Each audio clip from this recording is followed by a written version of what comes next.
Ahojte rybári, tak ako som vám slúbil, tak po niekoľkých absolvovaných rybačkách vám teda prinášam slúbenú recenziu na môj nový čln. Čo sa týka výrobcu, je to Alba Boats v dĺžke 440 cm, verzia s konzolou, na ktorom mám osadenú 60-ku motor. Samozrejme tu nechýba elektrická kotva. Čo sa týka už prvých pár rybačiek absolvovaných s týmto člnom, tak čln ma milo prekvapil, nakoľko jeho jazdné vlastnosti, alebo teda správanie sa na vode je veľmi slušné. Absolvoval som rybačky na Dunaji, na niektorých našich stojatých nádržiach. Podarilo sa nám stráviť čas aj v zlom počasí, to znamená, kedy fúkal silnejší vietor, boli väčšie vlny. Celý čln je dosť predimenzovaný, čo sa týka jeho pevnosti, čo sa týka plavby aj cez väčšie vlny, tak necítite žiadne chvenie, žiadne vibrácie, takže z tohto hľadiska som absolútne spokojný. Čo sa týka motoru, tak pri dĺžke člnu 440 cm a váhe nejakých 500 kg aj s motorom, tak výkon 60 koní absolútne dostačuje. Čo sa týka toho samotného komfortu člnu, tak na to, že som bol zvyknutý na obyčajný nafukovací čln, tak momentálne si neviem vynachváliť napríklad živú studňu, ktorú využijete hlavne, keď chytíte ryby, ktoré si chcete privlastniť a nechcete mať starosti s ich prechovávaním počas toho teda ešte dňa, toho zostávajúceho času lovu.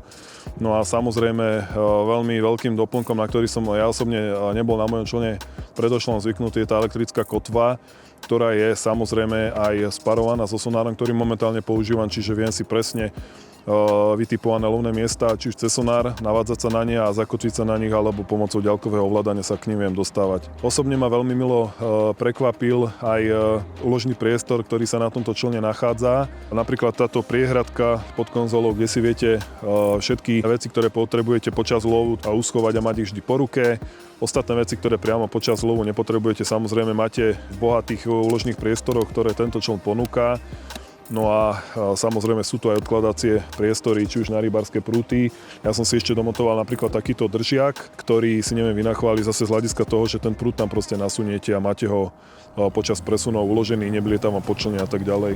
Pokiaľ teda zvažujete kúpu takéhoto alebo podobného člnu do ďalšej sezóny, tak s chalami, ktoré tieto člny vozia, už mám teraz odkonzultované, že majú konkrétne tieto 440-ky objednané 3. Z hľadiska doby dodania to vychádza, že pokiaľ by ste sa pre ne rozhodli, tak do ďalšej sezóny by ste ich už mali nachystané, hotové. Čo sa týka toho voliteľného príslušenstva, tak samozrejme vieme vám dodať všetky druhy sonárov, všetky druhy dostupné bežne na trhu elektromotorov, no a samozrejme aj spaľovacie motory si môžete vybrať zo značiek buď Yamaha alebo Suzuki, s ktorými chalani robia.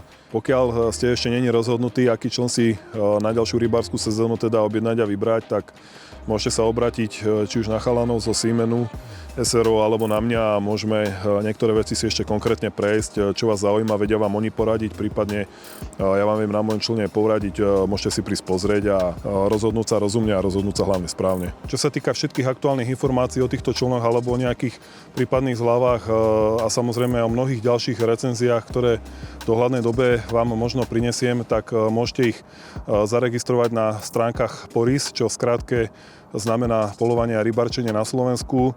Nakoľko vyrábame aj reláciu na rybách Petrov zdar pre Slovenský rybársky zväz a venujem sa okrem toho samozrejme aktívne aj lovu rýb, aj poľovaniu, tak možno na tieto témy nejaké recenzie, nejaké videá z lovov vás budú zaujímať, takže občas niečo pridám aj ja, no a budem sa tešiť, pokiaľ mi dáte odber či už na Instagrame, Facebooku alebo YouTube.